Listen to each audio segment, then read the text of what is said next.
Muy buenas noches a todos y a todas. Buenas noches, profe. Estoy bastante enfermo. Espero que podamos tener la clase de hoy de la mejor forma. Saludo muy especialmente a 21 estudiantes que están en este momento. Alba Lucía Pérez, David Albert Cerón, Eduard Arias, Elda Luz Gómez, Estefanía Cadena, Ivette Dayana Zapata, Iván Antonio Sánchez, Jaime Alberto Rodríguez, Jenny Quintero, Karen Bravo, Laura Hurtado, Lady Natalie Marulanda, Liliana Galvis, Luisa Marcela Mora, Manuel Santa, Marisela Herrera, Norma Gil, Santiago Romero, Willington Villegas, Jaxer Córdoba, Yelisa Mora y Yuleidi Andrea Cupetti. Espero que estén muy bien. Ustedes saben que las dos exposiciones se van a mantener por este lugar. Vamos a proceder. ¿Quiénes están preparados? Profe, buenas noches. Buenas. Profe, le hago una preguntita, verificando ahorita hace nada, faltando para las 8, para subir el trabajo de la plataforma ya se cerró, ¿cierto? Claro, es que eso se cierra a las 0 horas. Profe,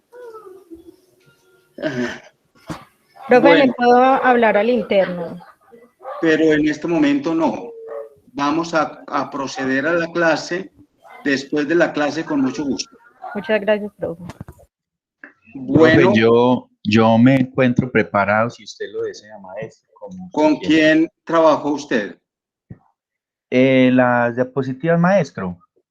Es decir, son dos actividades, una primero que la otra. Entonces, estoy hablando de la primera. Maestro, a ver, yo rebobino si estoy ubicado. El trabajo de la hoja lo hice solo. Y el trabajo que fue la sentencia 224, ¿cierto?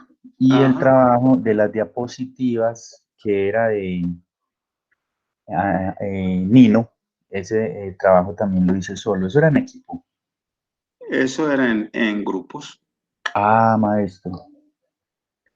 Pues no sé, profe. Ya usted me dirá. Profe, yo también lo hice solo. Profe, yo también lo hice sola. Profe, yo creo que todos lo hicimos solo. Yo también lo hice solo, profe.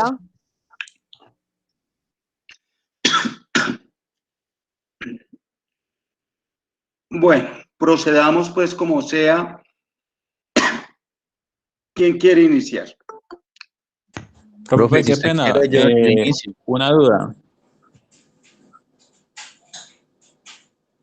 Sí, ¿Aló? Bien pueda, lo estoy escuchando. Qué pena. Es que estoy mirando acá lo de la actividad de Nino. Yo lo había mirado ayer y me decía que faltaban 7 días, me daba como una opción como hasta el viernes.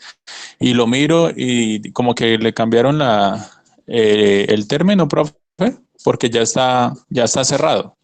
No, eso no, yo no cambio eso así, ni está encantado, ni de otra cosa. Simplemente es que hay que estar pendientes porque es que las cosas tienen su tiempo, pero si es volver a abrir la plataforma, pues se vuelve a abrir, ¿cierto? Pero sí deben de estar más... No, qué pena. Profe, ya vi, el que expiró fue el de la moral del pueblo colombiano. El de Nino sigue habilitado, faltan 6 días, 3 horas. Qué pena, profe. Ok. Bueno, ¿quién quiere iniciar? Maestro, si usted desea y los compañeros están de acuerdo, pues puedo empezar. O si alguien más lo desea hacer, como usted quiera, profe y compañeros. Bueno, bien pueda, Willington. Listo, profe, entonces voy a compartir.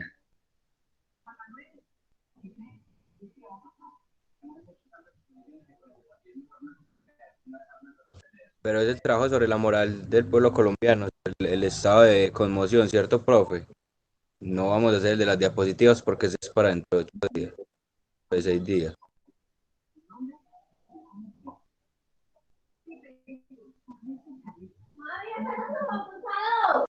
Estamos esperándote, Willington. ¿Qué va a hacer usted? Sí, maestro, ya estoy compartiendo pantalla.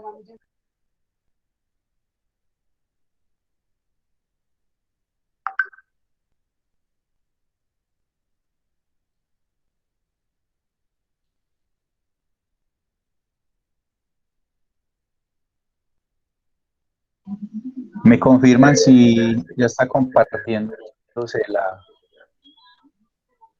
la presentación? Sí. Sí, compañero. Ah, bueno, perfecto. Listo, entonces, ética jurídica, derecho en el contexto de la moral, Carlos Antonio Santiago Nino. Mi nombre es Willington Villegas Álvarez y nuestro docente José Antonio García. El documento tiene un planteamiento y es el derecho en el contexto de la moral, ¿sí? Carlos Santiago Nino, un escritor argentino, inicia planteando qué es el derecho. De pronto muchos de nosotros ya hemos escuchado algunas definiciones, ahí se replantean algunas y él va desarrollando esta cuestión a través del documento. Él plantea inicialmente que es una definición que contiene diversos significados, ¿cierto? Una como derecho objetivo, donde plantea un ordenamiento o sistema de normas, otro como derecho subjetivo, como la facultad o la atribución o permiso que se tiene con el derecho, y un derecho como disciplina de las ciencias sociales, un conjunto de normas que regulan la conducta del ser humano como un sistema jurídico. Esto igual entra a desarrollarlo durante todo el documento y hace una gran división entre el iusnaturalismo jurídico y el iuspositivismo jurídico. Dentro del iusnaturalismo jurídico nos plantea ampliamente varias situaciones como se las voy a enunciar. Entonces plantea que el iusnaturalismo jurídico tiene una relación entre el derecho y la moral muy fuerte, un derecho ajustado a los principios humanos, y que éste debe emanar de la verdadera naturaleza humana. Es decir, que todo lo que sea derecho, para que sea derecho y para que sea norma jurídica, deberá emanar de la verdadera naturaleza humana. Plantea unas características, él plantea 10, yo tomé como las más esenciales, y es que las normas reflejan valores y aspiraciones morales de la comunidad en donde se crean estas normas. Esto es una mirada desde el naturalismo. Debe existir una relación conceptual entre la norma moral y la norma jurídica, es decir, no puede ir lo moral por un lado y lo jurídico por el otro, sino que tiene que ser una amalgama, una cohesión muy fuerte. Los jueces deben usar las normas fundamentales y no ir en contra de ellas para aplicarlas, ¿sí? Es decir, que por encima de una norma que esté en el derecho positivo o la norma escrita, vigente incluso, el juez deberá tener, según el naturalismo jurídico, que fallar, pero dentro de las normas fundamentales, incluso si alguna norma escrita que sea vigente vaya en contra de ese fallo que él pueda, digamos, tomar. La norma debe ajustarse a principios morales y de justicia universalmente válidos, es decir, que estas normas, los naturalistas plantean que de cierta manera la justicia universal y los principios morales deberán ser tenidos en cuenta incluso en épocas históricas, incluso en países o culturas distintas, sin importar, digamos, el planteamiento de esas mismas normas, ¿cierto? No se pueden contradecir las normas con los principios morales y humanos, es decir, que las normas que se crean según la propuesta del iusnaturalismo jurídico es que no pueden haber normas que vayan en contra de los principios morales y humanos. Y esto ahora lo comento luego de explicar el naturalismo positivo jurídico. En el caso de los juicios de un planteamiento hipotético que él pone en la Segunda Guerra Mundial, ¿cierto? Digamos que a nivel general, entonces, el naturalismo jurídico, ¿qué nos dice? Que toda norma debe emanar desde lo verdaderamente ligado a la naturaleza humana, ¿sí? Y si no emana de lo verdaderamente humano, de ese consenso del humano, de los principios morales humanos universales, válidamente, entonces esa norma podría ponerse en cuestión. O incluso ellos afirman que eso no sería derecho, o que esa norma no sería una norma que va en esa gran vía. Nos pasa a explicar luego entonces un poco lo que es el dispositivismo jurídico, y plantea algunas características como se limita a las normas previamente establecidas, escritas, es un derecho positivo según el contexto y las razones de cada tiempo, cultura, y son válidas en ese sentido estricto. Se basa en principios y normas jurídicas. Aquí ya empezamos a ver entonces una diferencia con el dispositivismo y el naturalismo jurídico. ¿Cuál es? Que el dispositivismo jurídico dice, es lo que diga la norma, lo que está escrito. Incluso si eso que estuvo escrito en su momento iba en contra de los principios universales o universalmente válidos como lo plantea el naturalismo. Ejemplo, entonces aquí comento un poquito, ahora cuento el resto de la situación hipotética que Nino plantea en el juicio hipotético de los nazis después de terminar la Segunda Guerra Mundial, y era que él decía, es que para los nazis matar judíos o para los nazis experimentar en cuerpos de los judíos, incluso estando vivos, era algo que estaba en la norma alemana. O sea, los alemanes tenían eso dentro de su sistema jurídico. O sea, si eso estaba escrito, entraba el dilema de por qué los iban a juzgar, ¿cierto?, en una corte internacional por genocidio y demás, si la norma jurídica de ellos decían que ellos podían hacer eso en su país. O sea, y Alemania era un país con un sistema jurídico que antes de empezar la Segunda Guerra Mundial era avalado por toda la comunidad internacional, que era uno de los dilemas que tenían algunos jueces en ese caso hipotético. Pues, ¿cómo los vamos a juzgar si en el país de ellos eso era legal, ¿cierto? Era permitido. Eso estaba entre sus principios y normas jurídicas, y de acuerdo a su tiempo, de acuerdo a su cultura nazi, en ese estricto sentido, estaban escritas, y eso era lo que decía la norma. Entonces, el positivismo jurídico no mira más allá de lo universalmente válido, de los grandes principios de la dignidad humana, sino de lo que está escrito, ¿cierto? Limitan el actuar en contextos de incertidumbre, ¿cierto? Es decir, que la norma, cuando pide una cosa, limita esa incertidumbre porque no permite la otra. Entonces, el dispositivismo se amarra mucho a lo escrito y tiene varias, digámoslo así, características. Una de las más importantes es el positivismo ideológico, y las normas se deben aplicar por los jueces y obedecer sin reparos morales, ¿cierto? Como dice el dicho, dura la ley, pero es la ley. Ese es uno de los, digamos, de los planteamientos del positivismo ideológico. Es decir, sí, de pronto esa norma la crearon los legisladores muy dura, pero y puede ser hasta injusta, puede ir en contravía del universalmente válido, como lo plantea el naturalismo, pero eso dice la norma, ¿cierto? Entonces, se vuelve un asunto muy, muy exegético, ¿sí?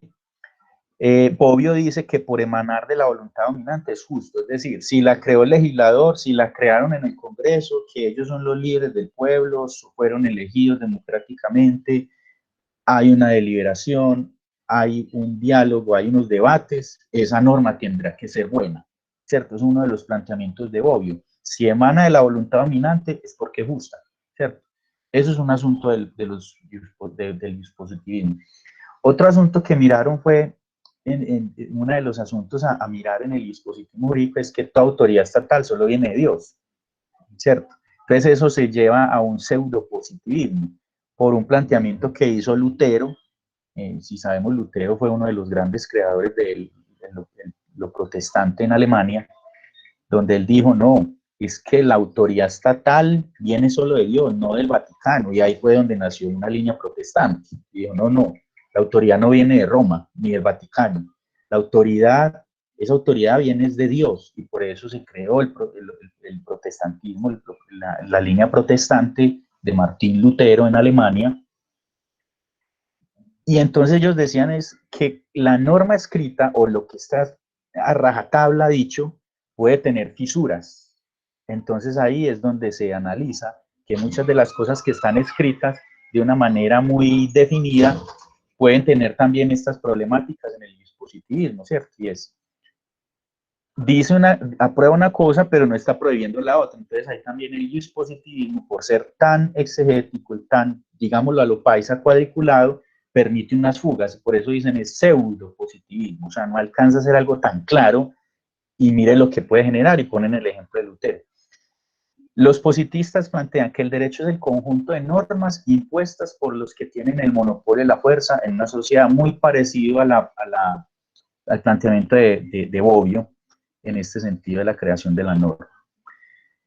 También habla en una parte del documento Carlos Santiago Nino del realismo jurídico, donde nos dice que hay varios asuntos dentro de ese realismo jurídico, puesto ya en contexto y en uso, y es las profecías del juez. Entonces dicen que las normas jurídicas lo que hacen es adelantarse a lo que un juez va a hacer en los fallos, en las providencias, y de esta misma manera dice que el juez como tal toma las normas jurídicas y las pone al servicio de un fallo, de una providencia, de una sentencia, y que el legislador lo que hace es adelantarse a la posible toma de decisiones motivada de un juez y le lanza la norma. Dice, si el que matara a otro, entonces creemos el artículo 103 del Código Penal para que él obre de esa manera. Entonces, ellos plantean que uno de esos fines del realismo jurídico es, en la realidad, lo que hace el juez es, el legislador es adelantársele al juez. ¿Qué haría el juez en caso de que pase esto? Entonces ellos dicen que son profecías, las normas jurídicas son profecías que se crean desde el legislador para adelantarse a cómo puede obrar el juez al actuar frente a una situación determinada. También se habla del escepticismo de la norma, es decir, que hay unas normas que no deberían entrar en contradicción, pues dicen que el legislador es racional. Entonces plantean es que, por ejemplo, en Europa, en algunos países de Europa y de Iberoamérica, tienen cierto escepticismo con la norma. Ellos dicen que es que no haya antinomias a veces, sino que una norma choca con otra, pero es porque hay que mirar cómo se aplica en un contexto determinado, pero que estas no pueden contradecirse porque, hombre, el legislador, como es un ser racional, que la pensó, que la filtró y demás, ¿cómo se equivocó? No podría ser, ¿cierto?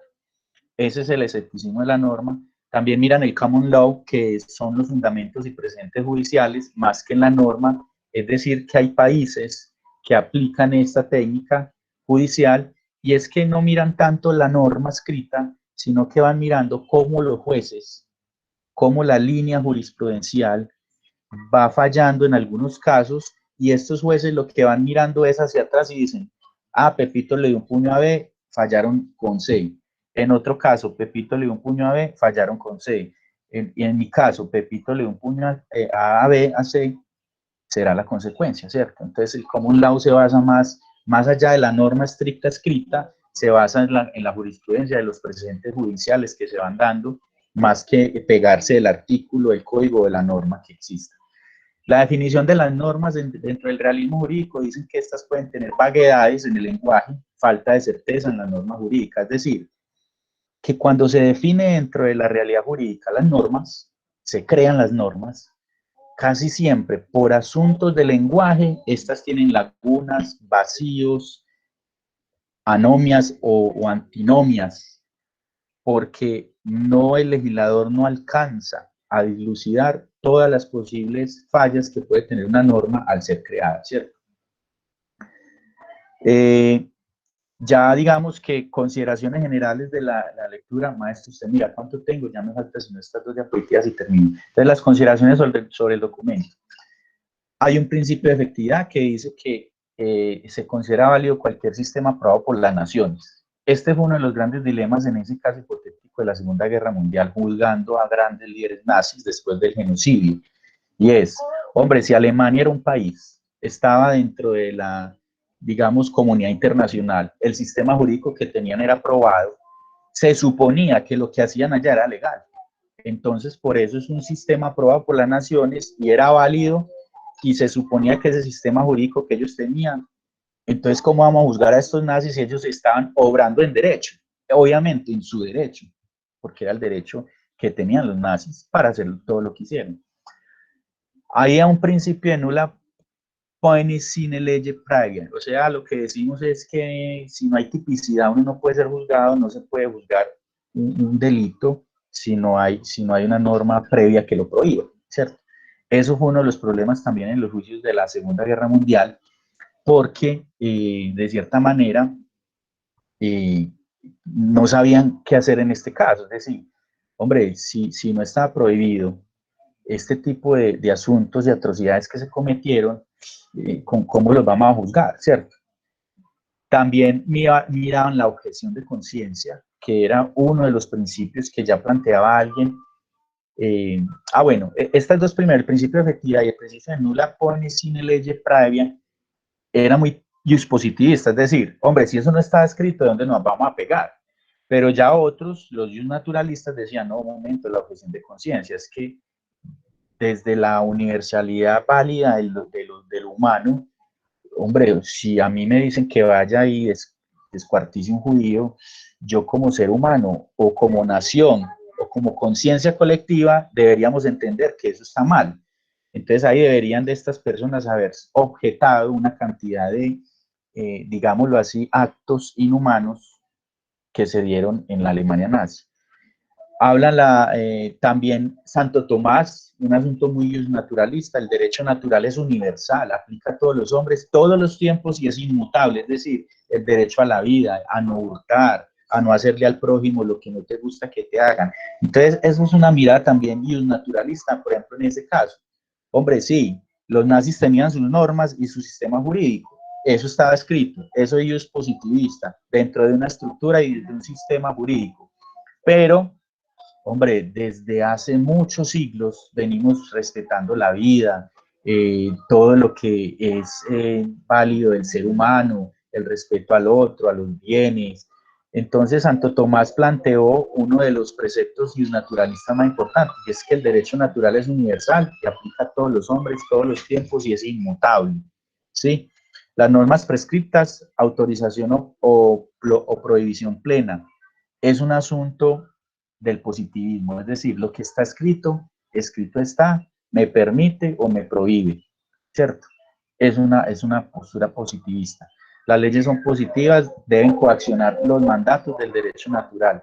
Es decir, que las leyes positivas coaccionan, pero si vienen dadas de manera armoniosa desde el derecho natural. Esto es una postura del naturalismo, es decir, el naturalismo no desconoce la norma escrita, la norma positiva, el código, el artículo, la sentencia, el fallo, pero siempre y cuando venga desde el derecho natural, es decir, venga desde la conciencia humana, de lo universalmente válido, de lo universalmente aceptable, y no como plantean algunos naturalistas que plantean que no porque la norma es justa, porque muchas veces el legislador o el abuso del poder de los que están en el poder podrían crear normas que vayan en contravía de mucha conciencia colectiva, y fuera de eso también podría mirarse como que la norma fue creada para unos pocos o para beneficiar a unos pocos.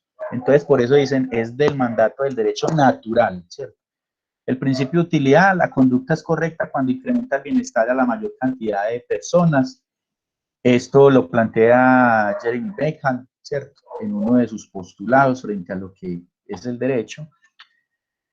Y para terminar, entonces, Kelsen habla del deber ser de la norma y la norma básica, que dice que hay unas normas que si ya están escritas mínimamente se deben mirar y se deben observar, se deben respetar, Kelsen también dice que hay indeterminaciones lingüísticas que generan varias alternativas, es decir, Kelsen dice que por más preciso que trate de ser el legislador al crear las normas para un sistema jurídico y para aplicarse en el derecho, siempre habrán indeterminaciones lingüísticas, es decir, que van a dejar vías abiertas para que tanto el juez como el abogado o el mismo legislador luego diga, uy, no cerramos esta norma bien, aquí quedó esto muy abierto, o esto quedó con una antinomia, ¿cierto? También se plantea que hay una diferenciación entre norma y norma jurídica, ¿cierto? Una cosa es la norma moral o lo que muchas veces decían ellos, el sujeto bueno que no necesita coacción. Ellos dicen, no, al derecho no le interesa eso es un asunto muy del sujeto.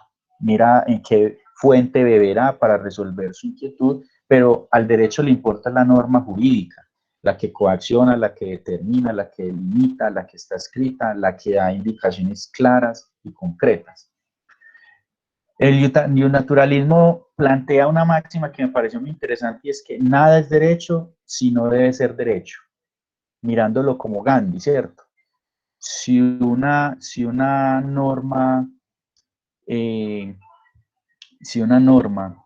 es injusta, el derecho básico es desobedecerla, ¿cierto? Es decir, los naturalistas dicen y afirman que si hay una norma que la gente la mira con recelo, no la respeta mucho, la viven violando, digámoslo de una manera coloquial, si es una norma que las personas no las convencen mucho, según los naturalistas dicen, ay, hay un problema, y es que esa norma entonces no fue creada como un derecho, sino impuesta como una coacción.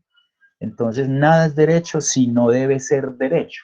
Entonces, no es que es derecho porque está escrita, sino porque es que debe ser derecho porque al crear la norma debió haber consenso, analizarse el contexto, lo consuetudinario, la validez universal de esa norma en ese contexto, el consenso de los sujetos que la crean, la conciencia colectiva, y ahí sí emana de la naturaleza humana y surge la norma.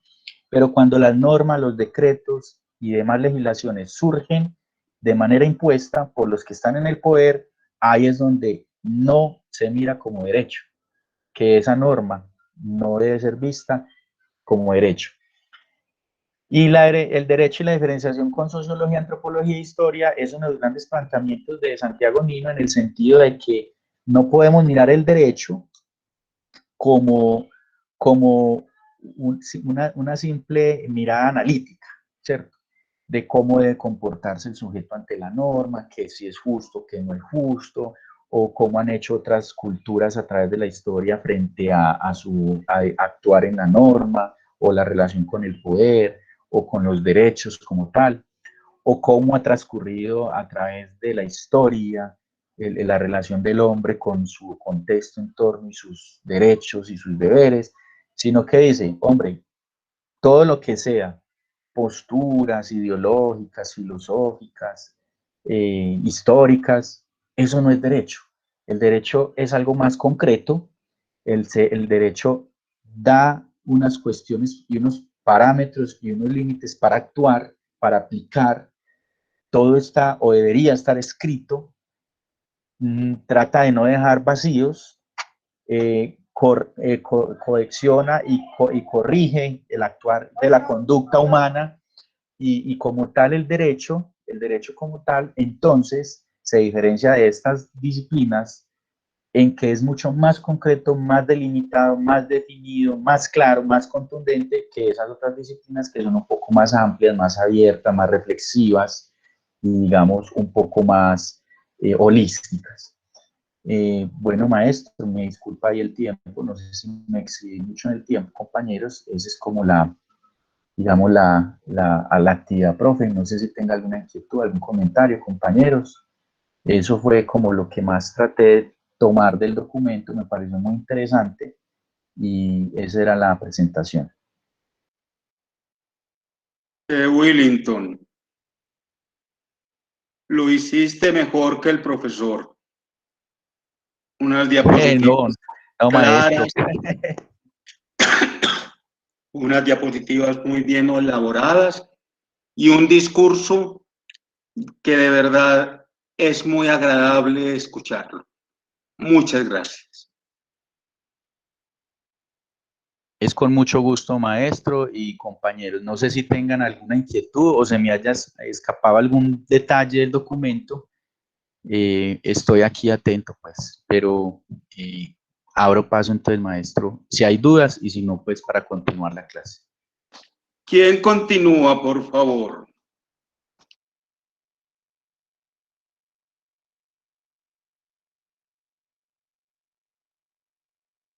¿Que quién continúa?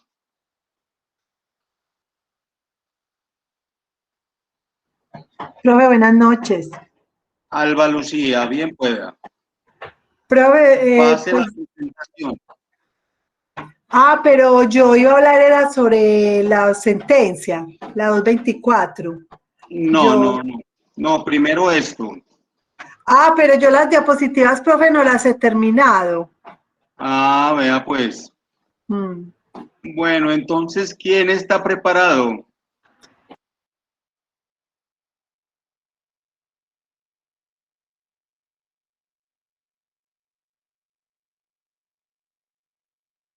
Profe, qué pena. Lo que pasa es que como era para hasta el 30, de pronto por eso no, pues de pronto me relajé un poquito. Pero el texto si quiere, yo puedo hablar del texto y tengo las diapositivas que he hecho, no sé, si sirva así. Pues tocó que sirviera así, Alba Lucía, bien pueda. Bueno, profe, entonces me permite un momento si es tan amable.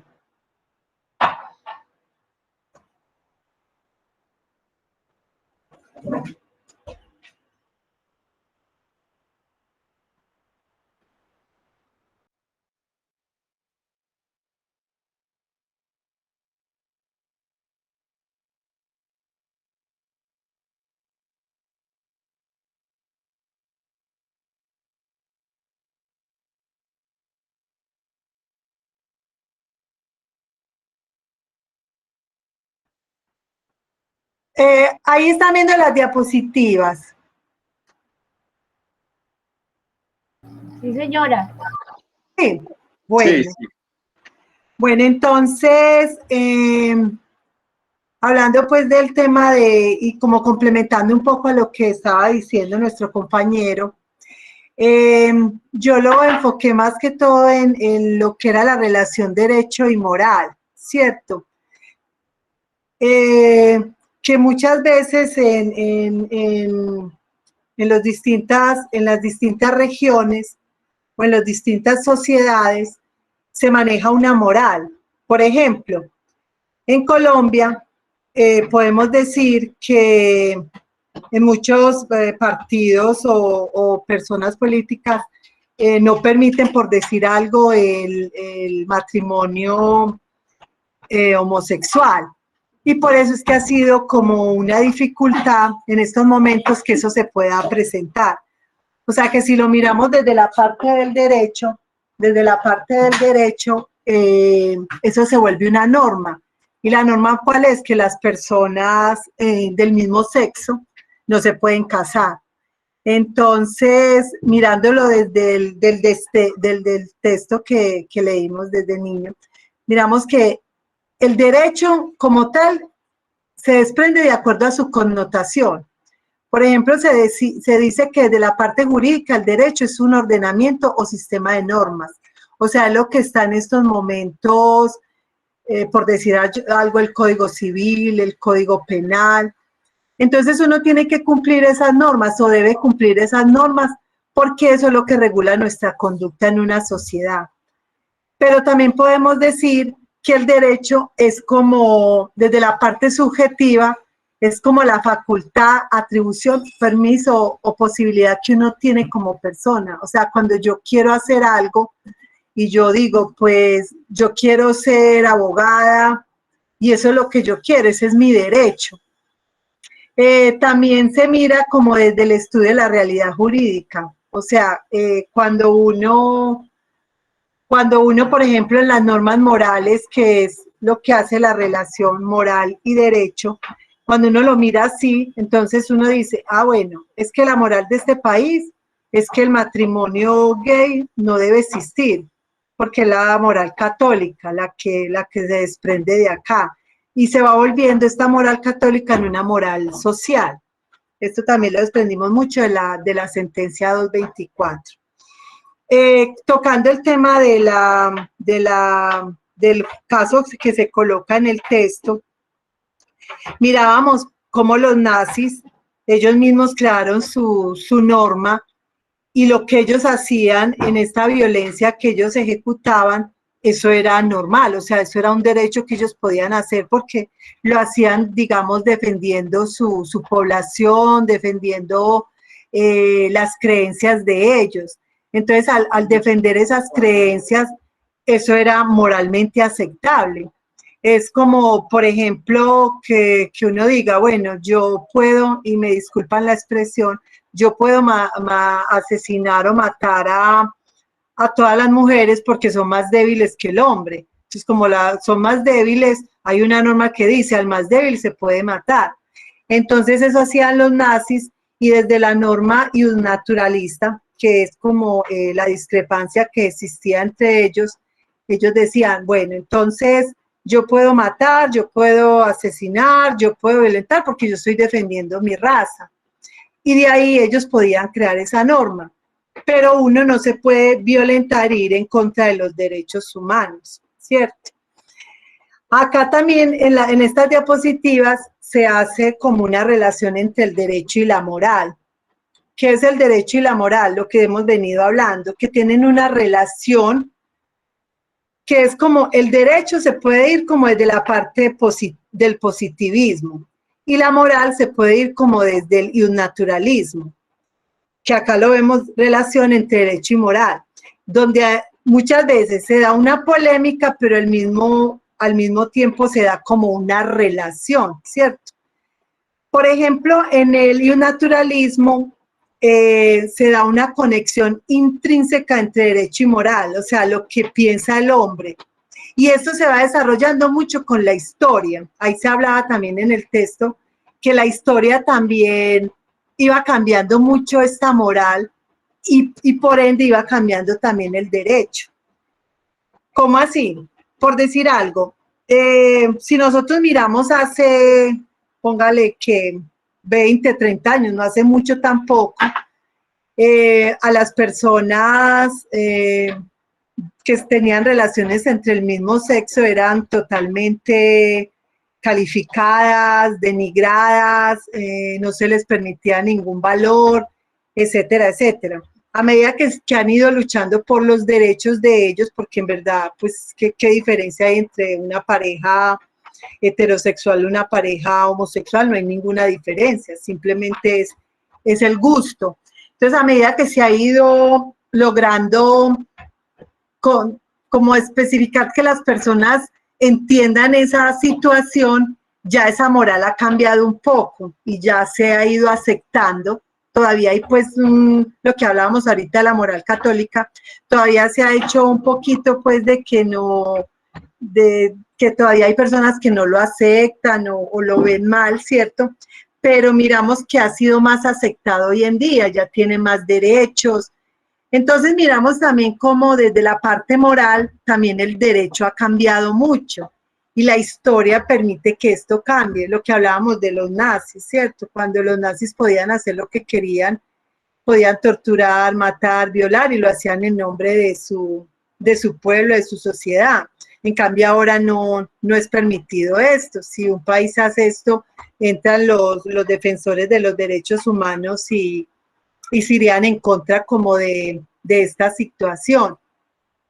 También hablábamos que hay, que lo que hablábamos ahorita de Santo Tomás, que donde el centro de la moral o donde al que se le permitía todo era Dios y todo era como un castigo eterno. O sea, si uno, por decir algo, voy a poner un ejemplo, si uno no se casaba por la iglesia y se iba a vivir, por ejemplo, con una persona sin casarse, uno iba a tener el castigo eterno de Dios, o sea, uno iba a condenarse. Y eso era una norma, entonces uno no podía ir a la iglesia, o sea, eran unas normas morales y que eran aceptadas por la sociedad. En estos momentos, la persona que quiera se puede casar, irse a vivir, inclusive vemos que ya está hasta permitido que sea el el polimatrimonio. O sea, ya pueden inclusive vivir con 2 o 3 personas y eso es no tan aceptable socialmente, pero ya legalmente sí lo han aceptado más. Entonces, miramos que desde la parte de Dios se creaba una moral donde era estrictamente lo que, digamos, la religión católica impusiera. Entonces, habría que casarse, el homosexualismo no era permitido, si uno tenía relaciones antes del matrimonio era condenado. Entonces miramos que desde el naturalismo esta moral era aceptada y era inclusive rechazada por las demás personas. Desde el positivismo, pues ya miramos que hay, por ejemplo, el positivismo niega alguna conexión entre el derecho y la moral, o sea, el positivismo no acepta la moral. Que hay, por ejemplo, aspectos morales que acepte, como por ejemplo el derecho a la vida, el derecho a la libertad, ¿cierto? Que son, digamos, aspectos morales que el positivismo acepta. Entonces, de ahí como que se da la relación entre las dos. También miramos que por ejemplo, en el unilateralismo, todo lo que es ley, y también es igual en el positivismo. Entonces, de ahí, por ejemplo, se hace como una relación entre tanto el uno como el otro.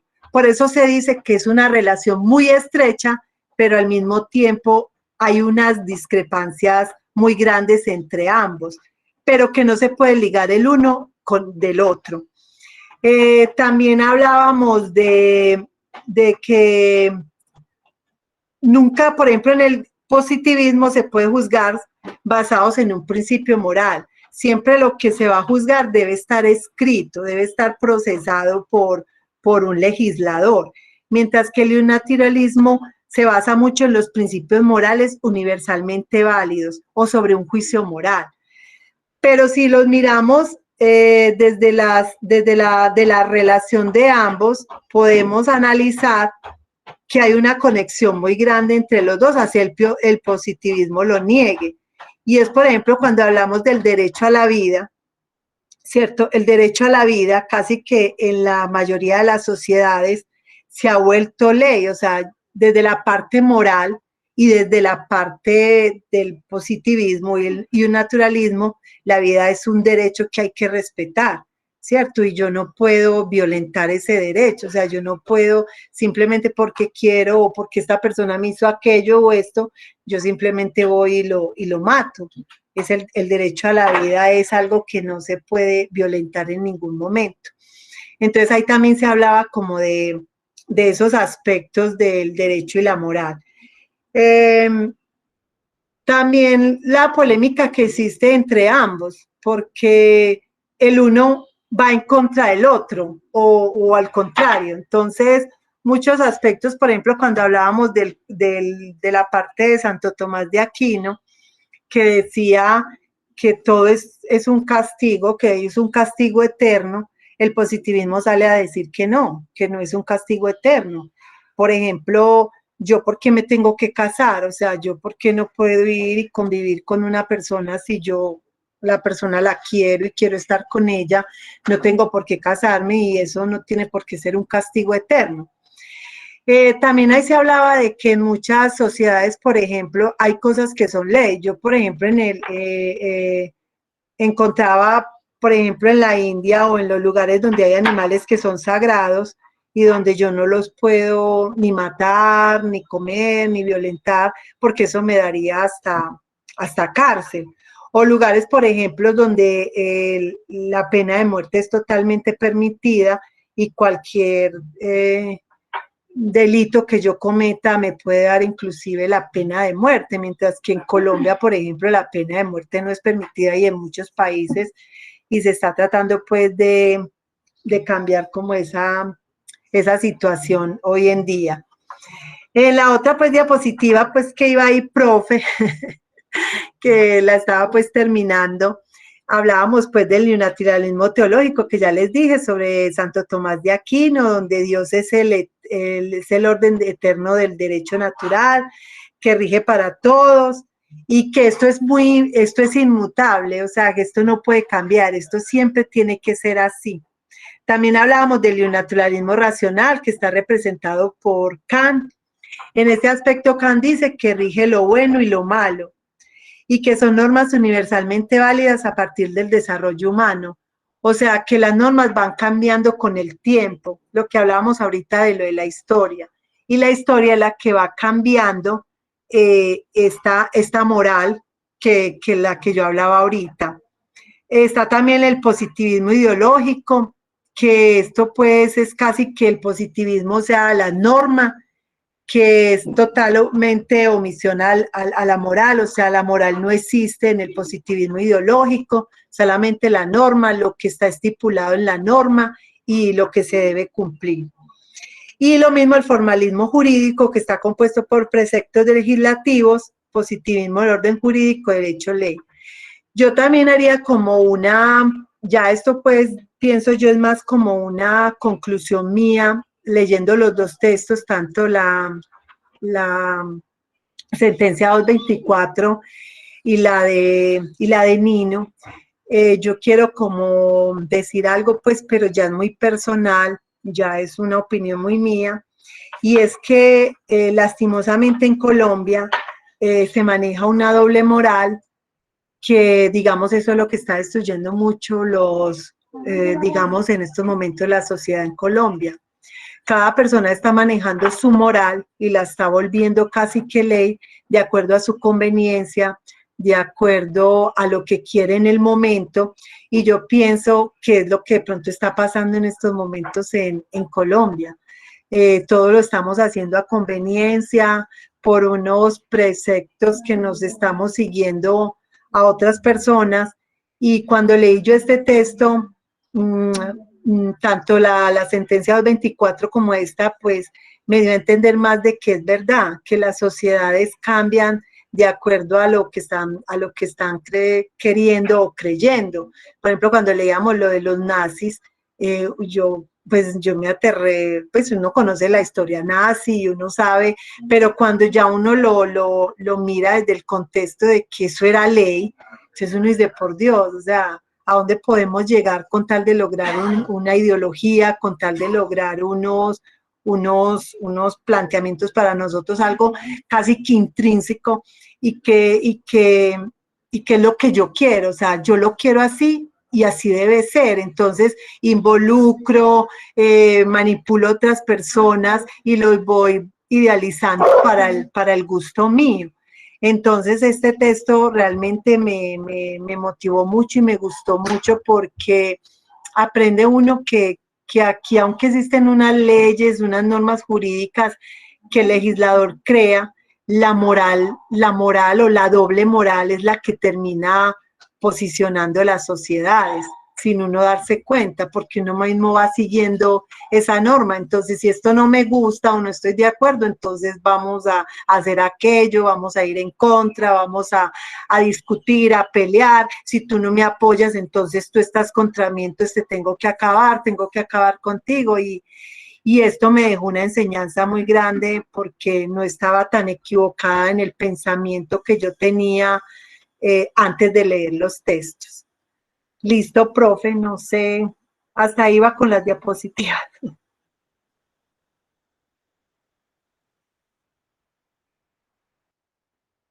Me parece que es pertinente, pero hay unas situaciones que aclarar, sobre todo las cuales se expresó al comienzo. En Colombia el matrimonio homoparental es una realidad, tiene hasta fecha 20 de junio del año 2013, porque el Congreso se sabía que no iba a legislar. Por eso cada juez, cada notario puede o no acogerse, pero para eso están abiertas todas las posibilidades. Es muy importante tener esa claridad, porque en Colombia eso es una realidad. No, profe, qué pena, de pronto, yo lo digo pues desde la parte pues, digamos como lo han querido acá, que es que eso lo han atropellado mucho en muchas ocasiones, ¿cierto? Pero sí, ellos, pues las personas ya es que tienen los mismos derechos, como todos. Inclusive yo que manejo gestión humana, ahí lo primero que uno le dice a las personas es tranquilo, su situación personal acá, y uno los aconseja y les dice lo que deben de hacer para que ellos no pierdan esos derechos. Bueno, muchas gracias. ¿Quién continúa?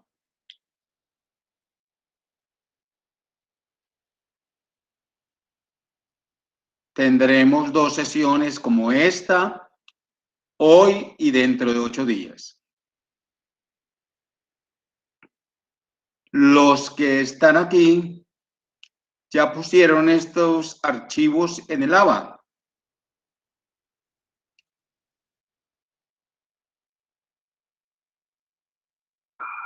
Profe, a mí me falta subir uno y la diapositiva. Profe, sí, yo ya le había subido el material a la...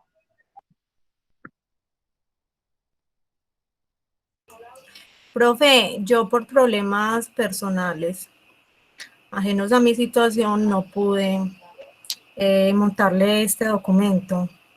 Bueno, yo voy a abrir la plataforma otros días más para que estemos pendientes, ¿sí?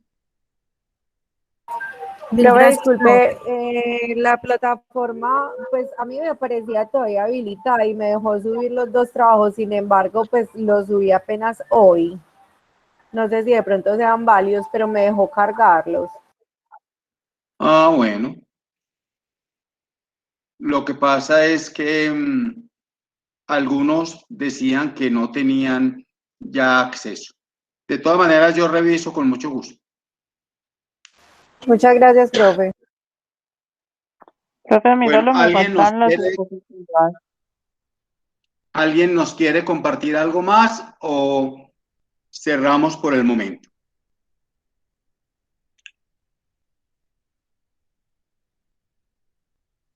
¿Aló?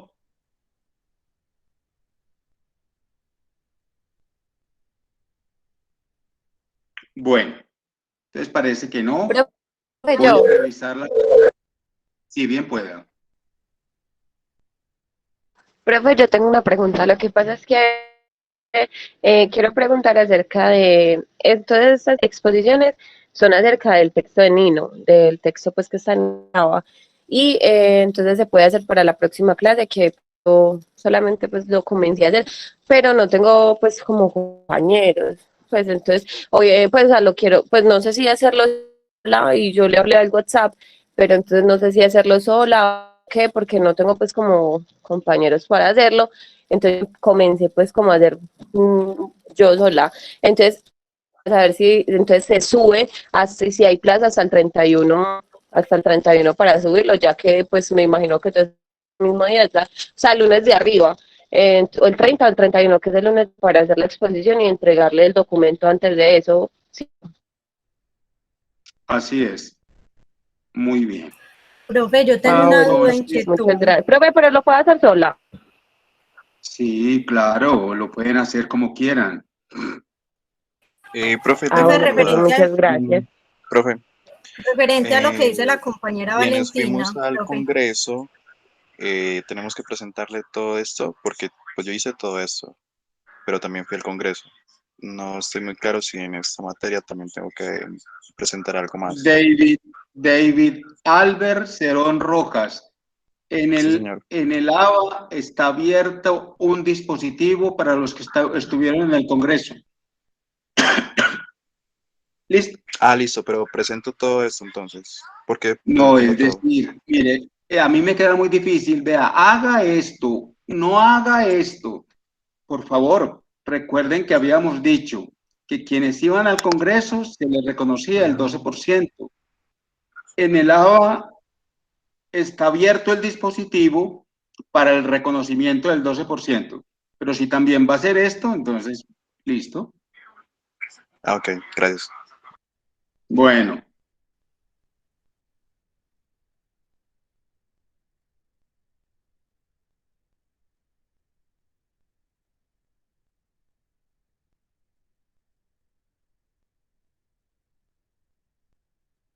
Bueno, compañeros y compañeras, les agradezco mucho las dos exposiciones que hubo. A mí me gustaron mucho. Hubo claridad, fundamento. Esperamos que dentro de 8 días puedan tener mejor acepción. Los estudiantes que estuvieron en el Congreso, en el ABA hay un lugar para que tengan la bondad de proponer la inscripción a su Congreso y proponer un comentario sobre uno de los trabajos que realizó el Semillero de Bioderecho. Ustedes saben que la participación en el Congreso les daba automáticamente el 12%. ¿Listo? Ok. Les deseo una buena noche. Igualmente, maestro. Muchas gracias, que esté muy bien. Profe, cuídese mucho. Profe, muchas gracias. Estoy preparándome para irme a la casa del padre porque está la cosa pesada. Hay que cuidarnos. Profe, ánimo, profe, ánimo. Bueno. Feliz noche, Bien profe, juiciosas gracias. y juiciosas. Chao, profe, Les, feliz noche. les vuelvo a abrir la plataforma a todos y a todas, ¿eh? Muchas gracias, profe. Gracias, profe. Cuídense mucho. Profe, Gracias, gracias. profe. Cuídese. Bueno, una buena Gracias, noche. Que Dios los profe. bendiga. Que Dios los bendiga y bendiga. Igualmente, profe. Compañeros, hasta luego.